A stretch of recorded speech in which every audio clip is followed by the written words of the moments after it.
Hey, bonjour à tous, bienvenue sur la chaîne aujourd'hui. Je vais faire une vidéo sur un jeu. Ça fait longtemps que j'en ai pas fait, pour la simple et unique raison que j'étais extrêmement concentré sur le hockey, des séries éliminatoires dernièrement, au niveau des Highlanders. Malheureusement, mon équipe est éliminée, alors c'est pourquoi j'ai recommencé un petit peu mes analyses de jeu ainsi que mes vidéos explicatives et mécaniques. Alors aujourd'hui, vidéo sur un jeu que probablement vous connaissez tous. C'est sûr et certain que j'ai rien j'ai pas besoin de vous le présenter. Ce jeu-là, c'est Assassin's Creed Unity. Euh, pour la plupart des gamers, tout le monde connaît la saga des licences de Ubisoft de Assassin's Creed. Alors aujourd'hui, je vous fais la présentation du Assassin's Creed Unity. Assassin's Creed Unity étant pas le Assassin's Creed le plus populaire de la licence. Par contre, il a quand même son mérite d'être découvert. Ce jeu-là a été très négligé. Il y a eu énormément de bugs dans ce jeu-là qui a été fait lorsque le jeu a été sorti. Ce jeu-là a eu besoin d'une énorme optimisation pour le mettre à jour, étant donné que cette année-là, Ubisoft a sorti deux jeux en même temps. Et pour cette licence-ci, ça n'a pas été très très concluant. Mais je vais quand même vous en faire la présentation et vous expliquer un peu la mécanique de ce jeu-là.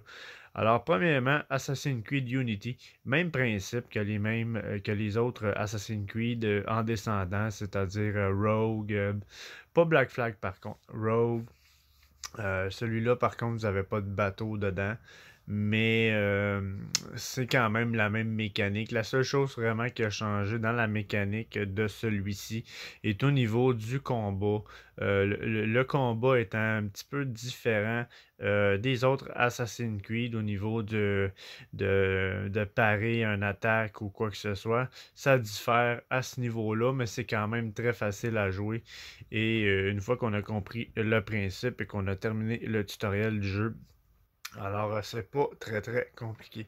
Alors vous jouez un personnage qui s'appelle Arnaud. En fait, je vais pas vous spoiler l'histoire pour les joueurs qui n'ont pas joué à ce jeu-là, mais le nom de votre personnage est Arnaud et vous allez comprendre tout au long du prologue pourquoi vous êtes rendu un assassin. Alors, pour commencer, je vais vous présenter la carte. Bien évidemment, je commence le jeu. Alors, la carte étant pas toute découverte encore, mais dans l'ensemble, la carte ressemble à ceci. Alors, je vais vous présenter les deux quartiers que j'ai présentement pour vous expliquer un peu là, qu'est-ce que vous avez accès en début de jeu dans ces quartiers-là. Alors, moi, j'ai débloqué ces deux quartiers-là ici. Euh, c'est les deux quartiers auxquels vous allez devoir découvrir en premier, après le prologue du jeu, bien évidemment. Et j'en suis là présentement. Alors, bien évidemment, Assassin's Creed étant un jeu quand même à monde ouvert, très vaste, vous avez une multitude de possibilités de choses que vous pouvez faire en monde ouvert dans cette carte-là. Et vous avez bien évidemment, on va commencer par le point majeur, c'est-à-dire le point d'exclamation juste ici. Alors, qu'est-ce que ce point d'exclamation-là? Bien évidemment, ce sont tout ce qui est mission principale du jeu. Alors, toutes les missions principales du jeu sont identifiées comme ceci. Alors, pour ceux qui veulent vraiment jouer le jeu pour l'histoire seulement et non pour vraiment là, entrer de fond en comble dans le jeu, vraiment ceux qui veulent clencher l'histoire, vous avez ces points-là ici que sont les missions principales. Ensuite de ça, dans la map, vous avez des petites maisons ici comme ça. Ces petites maisons-là, c'est des boutiques. Alors, bien évidemment, comme la plupart des Assassin's Creed, vous avez des boutiques de rue auxquelles vous avez accès et auxquelles vous pouvez acheter vos ressources, exemple remèdes, bombes et compagnie pour votre personnage. Ensuite de ça, vous avez ici une multitude de coffres qui sont des collectibles, comme toutes les Assassin's Creed de ce genre. vous avez des coffres à trouver dans chaque quartier et vous avez bien évidemment des coffres qui sont barrés que vous allez avoir besoin de débloquer une compétence de crochetage pour pouvoir les ouvrir. Et sinon, vous avez des coffres blancs comme ça ici, qui c'est le même principe, mais vous n'avez pas besoin de les crocheter. Alors, vous avez toujours ces petits coffres-là là, dans tous les quartiers que vous allez découvrir pour avoir soit des récompenses, des crédits, vice-versa. Vous avez une multitude de choses que vous pouvez trouver dans ces coffres-là. Ensuite de ça, nous avons ici comme logo des petits corcades qu'on appelle. Ce sont des collectifs de collection que vous pouvez trouver dans chacun des quartiers. Qu'est-ce que cela fait lorsque vous les avez tous terminés au complet? Je pourrais pas vous dire. Encore une fois, je suis au début du jeu. Est-ce que ça vous donne des bonus quelconques ou quoi que ce soit? Moi, pour ma part, je le sais pas encore. Je vais le découvrir. J'ai envie vraiment de me concentrer dans ce jeu-là pour essayer de le terminer. Étant donné que j'ai terminé toutes les licences d'Assassin's Creed, à part celui-là et à part Rogue, c'est les deux seuls que j'ai pas terminés. Mais je vais essayer de me concentrer sur cette version-ci pour la terminer. Ensuite de ça, vous avez ici des énigmes de Nostradamus. Alors, ce sont des missions secondaires que vous pouvez faire pour résoudre des énigmes, pour récupérer des fragments du disque de Nostradamus. Que ça fait également partie de l'histoire. Vous n'êtes pas obligé d'accomplir ces missions-là, je crois, pour l'histoire du jeu, mais ça peut vous aider à comprendre certaines séquences dans le jeu, étant donné que Assassin's Creed est quand même une histoire avec beaucoup d'énigmes et beaucoup de, de- de points d'interrogation sur plusieurs sujets qui peut être très intéressant de faire pour avancer votre personnage, votre histoire et ainsi que vos connaissances dans le jeu. Ensuite de ça, nous avons également ici des points nomades. Je ne pourrais pas vous dire encore à quoi servent ces points-là, mais je pense que vous devez aller le chercher et je pense qu'il se régénère à toutes les 12 heures, mais qu'est-ce qu'il fait exactement? Je ne sais pas. Est-ce que ça a rapport avec le mode en ligne? Je ne pourrais pas vous dire. J'ai pas les... C'est sûr que moi, je vous fais une mécanique d'ensemble sur ce qu'est le jeu. Il y a beaucoup de choses encore auxquelles j'ai eu beaucoup de points d'interrogation, étant donné que je le commence. C'est des choses que je vais découvrir en jouant, mais je vous explique quand même la mécanique. Je suis pas en train d'essayer de vous faire un tuto complet sur toutes les options, mais je vous parle de mes connaissances actuelles du jeu où j'en suis rendu.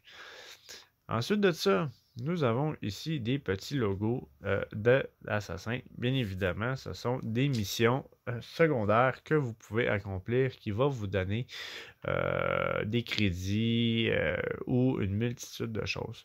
Et ce qui est le fun également dans ce jeu-là, c'est que vous avez la possibilité, à force d'avancer dans le jeu, vous avez la possibilité de faire des missions en ligne avec d'autres joueurs. Alors, ça peut être avec vos amis ou je pense que vous pouvez demander de faire un matchmaking qu'on appelle pour avoir accès justement à ces missions-là avec des joueurs.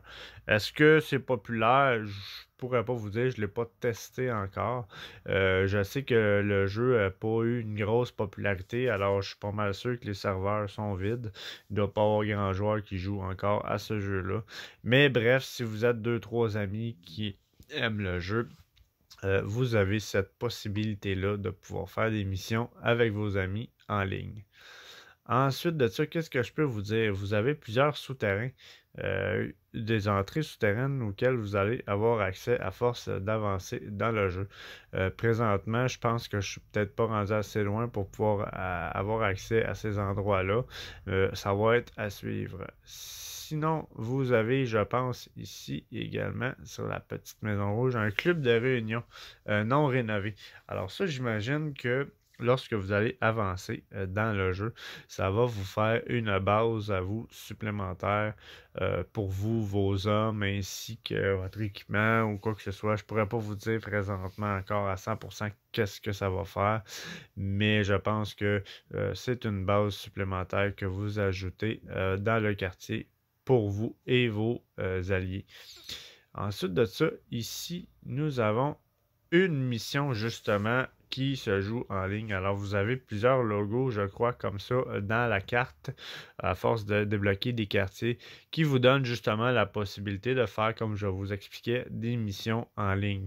Ça peut être en jouer en public, c'est-à-dire, je pense que vous lancez une demande de joueurs qui reviennent rejoindre, ou bien vous pouvez jouer en privé et demander tout simplement à un ami qui a le jeu de venir jouer avec vous. Je pense que cette possibilité-là qui a été ajoutée dans cet opus-là, et c'est vraiment très très très agréable d'avoir ajouté un petit peu de online dans ce jeu-là. Très très agréable. C'est à peu près qu'est-ce que j'ai à dire pour l'instant pour ce qui est de la map du Assassin's Creed Unity. Bien évidemment, il y a plusieurs choses que j'ai pas découvertes encore. Il y a plein de quartiers que je vais devoir découvrir, que je vais devoir aller. Alors oui, il y a sûrement d'autres choses que je vous ai pas parlé dans cette map-là que je vais découvrir à force d'avancer dans le jeu. Mais n'empêche que pour avoir une vue d'ensemble au niveau mécanique de jeu, ça ressemble à ceci. Alors maintenant que je vous ai expliqué la map, je vais vous expliquer un peu le menu Press Start si vous le voulez bien. Alors ici nous avons en haut, comme vous pouvez voir, vous savez combien d'argent dans le jeu que vous avez. Et ça, c'est très important de le savoir parce que c'est ça qui va vous permettre de justement pouvoir monter vos équipements. Alors, on va commencer ici avec le suivi de progression. Alors, bien évidemment, c'est un jeu qui fonctionne par séquence. Pour ceux qui connaissent les Assassin's Creed, vous le savez comment ça fonctionne. Alors, vous avez les missions solo, missions coop, les récits parisiens ainsi que divers. Et en haut, vous avez la totalisation des synchronisations. Bien évidemment, c'est des séquences synchronisées. Alors, vous avez ici le pourcentage de toutes les séquences et vous avez la possibilité de le finir à 100%. Parce que dans chacune des missions de séquence que vous allez faire, vous allez avoir des objectifs annexes à accomplir pour pouvoir maxer à 100% la séquence. Bien évidemment, plus que vos séquences sont maxées, plus vous allez avoir les informations totales à la fin de l'histoire, comme la plupart des Assassin's Creed. Alors, pour ce qui est du suivi de progression, c'est vraiment pas compliqué à comprendre. Tout est ici et c'est quand même assez clair. Ensuite de ça, au niveau de personnalisation du personnage. Alors, c'est là qu'on rentre dans une mécanique de optimisation du personnage. Alors, vous avez ici vos compétences. Alors, vous avez du corps à corps, portée, discrétion et santé.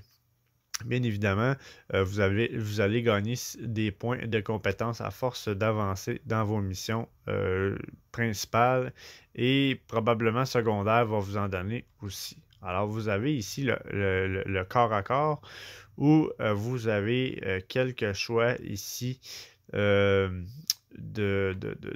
compétences que vous pouvez mettre à votre personnage et tout étant donné le style de jeu que vous avez. Alors, vous avez une possibilité justement de débloquer plusieurs compétences pour votre style de jeu. Et comme vous pouvez voir, vous avez la condition requise que vous devez faire pour obtenir ces compétences-là pour pouvoir les débloquer. Alors, comme celui-là ici, vous demande de terminer la séquence 5. Comme ici, j'ai terminé séquence 2, j'ai eu la possibilité de pouvoir mettre ce point de compétence-là. Et la même chose ici, ensuite, pour porter, même principe. Vous devez terminer certaines séquences pour pouvoir obtenir ces compétences-là. Et ça vous prend des points de compétence également pour pouvoir ajouter cette compétence-là à votre arbre. Que vous allez justement gagner en faisant vos missions principales ainsi que secondaires. Vous avez ensuite de ça, d'emporter, je vais vous dire, c'est tout ce qui est armes à distance. Alors, tout ce qui est armes, bombes, tout ce qui est vraiment là, projectiles, c'est ici que vous faites vos achats de compétences. Ensuite de ça, nous avons l'onglet discrétion. Et discrétion, vous avez une multitude de compétences que vous pouvez ajouter à votre personnage. Alors, déguisement, partage sensible, vous avez l'apprenti serrurier. Ça, c'est quand même très important d'essayer justement de débloquer le plus rapidement possible les compétences de crochetage pour la simple et unique raison que vous avez beaucoup de coffres barrés que vous allez devoir débloquer avec ces compétences-là pour pouvoir les ouvrir. Ensuite de ça, au niveau de santé, bien, tout ce qui est santé, c'est bien évidemment la vie que vous augmentez avec ces compétences-là et vous pouvez également augmenter votre quantité de potions que vous traînez sur votre personnage. Alors, au niveau des compétences, ça ressemble à ceci. Sinon, ensuite de ça, vous avez la possibilité de personnaliser à 100% votre personnage, pas au niveau physique, mais au niveau équipement. Alors, vous avez ici la possibilité de changer vos armes. Alors, vous avez arme à une main, arme à longue, arme lourde, pistolet, arme à feu d'épaule et mortier guillotine. Alors, bien évidemment, tout ce qui est arme à une main, c'est tout ce qui est épée.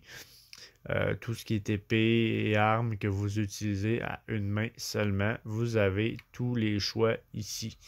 Bien évidemment, vous avez la possibilité dans le jeu d'utiliser la facette de la microtransaction pour pouvoir débloquer ou acheter certaines armes.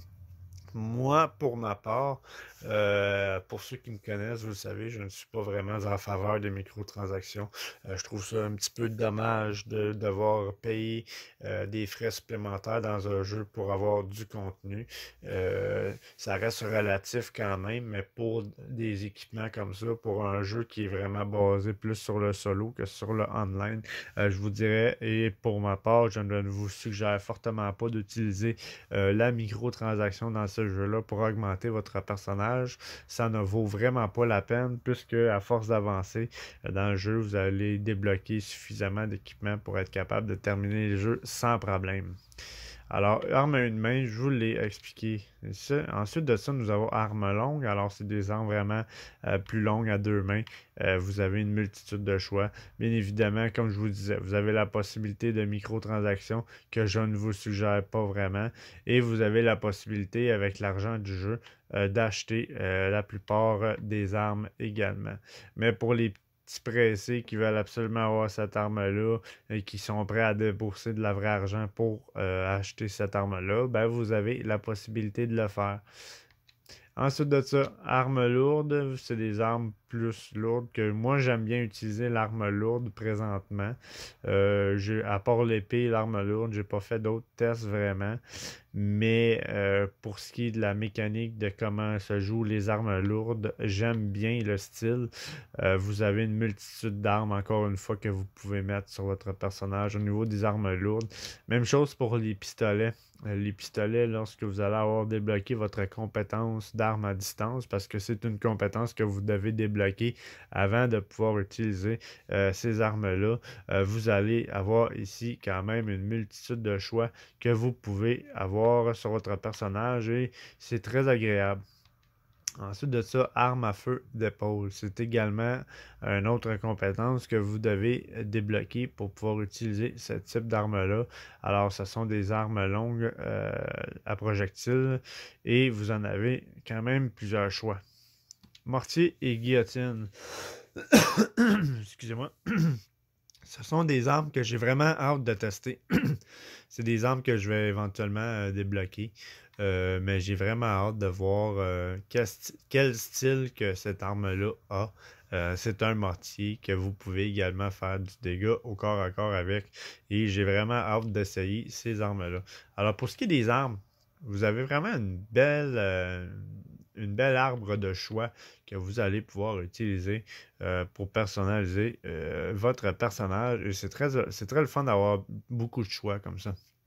Ensuite de ça, au niveau de l'équipement, bien évidemment, vous pouvez à tout moment changer la couleur de votre vêtement.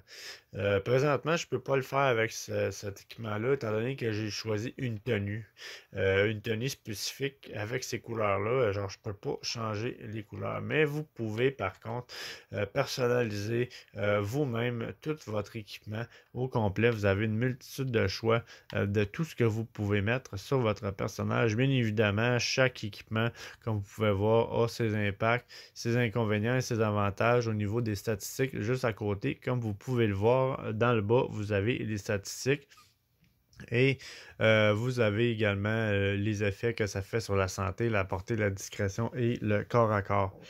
Alors, c'est très, très, très intéressant de garder un œil sur tous les avantages que certains équipements peuvent vous donner. Alors ici, c'est tout ce qui est au niveau de la tête. Ensuite de ça, vous avez tous les équipements que vous pouvez mettre au niveau de la poitrine. Vous avez plusieurs choix. Ça descend très loin. Alors, vous pouvez vraiment personnaliser votre personnage comme bon vous semble. Pendant vraiment longtemps, vous pouvez jouer avec plusieurs styles d'équipement et c'est très agréable. Ensuite de ça, avant-bras, même principe. Avant-bras, vous avez une multitude de choix. La taille, même chose. Les jambes, le même principe pour les jambes. Vous en avez une multitude de sortes de pantalons. Et au niveau des tenues, bien comme je vous disais, moi j'ai une tenue spécifique en ce moment, c'est celle-là. Et je pense que vous pouvez la débloquer gratuitement sur le jeu avec les applications. Pas les applications, mais les expansions du jeu. Il y en a quelques-unes qui sont gratuites. Et c'est un ajout que vous pouvez faire assez facilement. Maintenant, vous avez des boosts de compétences. Alors, vous pouvez également ajouter des boosts à vos compétences que vous allez débloquer à force d'avancer dans le jeu. Et vous avez des boosts actifs. Alors, vous voyez ici les boosts qui sont actuellement sur votre personnage. Et vous avez la possibilité de savoir exactement combien de temps que ces boosts-là durent. Ensuite de ça, au niveau de la personnalisation du personnage, c'est pas mal ça. Jeu à plusieurs. Alors, vous pouvez également ici, comme je vous disais, vous avez la possibilité de jeu à plusieurs. Alors, vous pouvez inviter des joueurs à tout moment pour jouer avec vous en coop. C'est vraiment une facette supplémentaire qu'ils ont ajouté dans cette version-ci que je trouve quand même assez intéressante. Est-ce que c'est très bien fonctionnel? Je ne pourrais pas vous dire. C'est sûr que je vais le tester. Mais pour l'instant, je ne l'ai pas testé encore, mais par contre, je suis vraiment content de voir que dans cette licence-là, ils ont ajouté cette possibilité-là. Ensuite de ça, nous avons ici ma confrérie. Alors, dans ma confrérie, vous avez ici tout ce qui est confrérie de votre personnage. Alors, vous avez ici plusieurs joueurs que vous pouvez inviter qui font partie de votre liste d'amis. Ce sont des confréries qui, je pense, vous pouvez avoir votre propre clan en ligne dans ce jeu-là. Je pense que c'est ça. Mais est-ce que c'est ça exactement? Je ne pourrais pas vous le confirmer, mais je pense que c'est cette possibilité-là. Sinon, ensuite, vous avez ici votre personnage. Alors, le rang, où est-ce que vous en êtes rendu au niveau de votre rang, au niveau du joueur, et quelles sont vos statistiques et vos achèvements. Alors, vous pouvez ici, comme vous pouvez voir, vous avez, comme moi, je suis rendu élève supérieur, mais vous avez différents rangs que vous pouvez monter votre personnage à force d'avancer dans le jeu, dans les histoires et dans vos maps, peut-être pour vraiment là, optimiser le rang de votre personnage. Comme vous pouvez voir ici, au niveau du rang d'assassin, vous avez différents grades. Alors, vous avez recrue. Moi, en ce moment, je suis recrue supérieure. Vous avez recrue d'élite et ça va jusqu'à, je vous dirais, là, il y a des rangs longtemps. Le dernier rang étant 31 rang légende.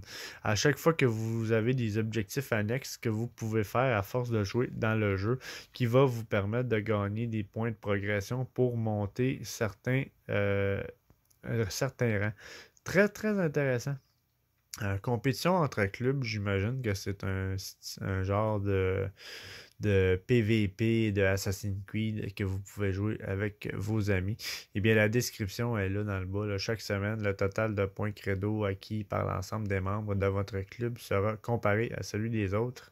Alors, je pense que c'est un des combats de club que vous pouvez faire en PVP. Je ne l'ai pas testé encore, mais il y a ça. Vous pouvez créer ou rejoindre un club. Alors ça, c'est très intéressant. Vous avez la possibilité d'avoir une guilde dans ce jeu-là, je pense, et vous pouvez créer votre propre guilde ou vous pouvez en rejoindre une. Et c'est vraiment très le fun d'avoir cette facette-là supplémentaire dans ce Assassin's Creed-là. Ensuite de ça, ben, je vais vous l'expliquer quand même si je ne suis pas très en faveur de ça. Vous avez les crédits Elix que vous pouvez acheter avec le jeu, avec de la vraie argent, microtransactions que vous pouvez faire. Encore une fois, comme je vous dis, je vous le suggère pas, c'est pas recommandé pour ma part, pour ce jeu-là, de faire ça, mais la possibilité est là quand même. Vous avez l'option des contenus téléchargeables, vous avez ici vos contenus débloqués. Vous avez également la possibilité d'utiliser des codes pour débloquer certaines choses si vous avez accès à ces codes-là. Et bref, c'est à peu près ça. La base de données, bien évidemment, c'est tout ce qui est dictatiel. Alors, vous avez ici les dictatiels de comment utiliser toutes les facettes du jeu. Toutes les explications sont ici au niveau de l'entraînement. Les dossiers, la même chose. Tout ce qui est dossier, vous allez avoir des enquêtes à faire dans ce jeu-là. À force d'avancer, vous allez avoir différentes missions, dont des enquêtes que vous devez faire pour résoudre des meurtres ou des choses comme ça qui vont vous donner des avantages, qui vont vous faire débloquer des équipements. Très intéressant. Et les encyclopédies comme toutes les Assassin's Creed, vous avez les encyclopédies de tous les personnages que vous allez rencontrer, ainsi que les lieux et tout ce qui est découverte en fait. Vous avez les encyclopédies ici. Alors c'est très intéressant pour ceux qui aiment l'histoire du jeu de pouvoir avoir accès à ces informations-là. Et vous avez ici justement toutes les collectibles, comme ça aussi que je vous disais, c'est un objet disponible à collecter. Vous en avez plusieurs. Vous avez également des journaux à collecter dans vos cartes. Plein de choses à découvrir. Et c'est vraiment un jeu quand même complet, même s'il a été extrêmement négligé. Pour ceux qui n'ont pas essayé cet opus-là, je vous le suggère. Ça fait quand même partie des Assassin's Creed qui est le fun à jouer. Vous avez beaucoup de choses à découvrir, beaucoup de choses à faire. Et ça peut être un jeu agréable d'y mettre plusieurs heures pour justement continuer l'histoire des Assassin's Creed. Alors merci, je sais que la vidéo a été longue, mais j'avais quand même beaucoup de choses à vous expliquer dans cette vidéo-là.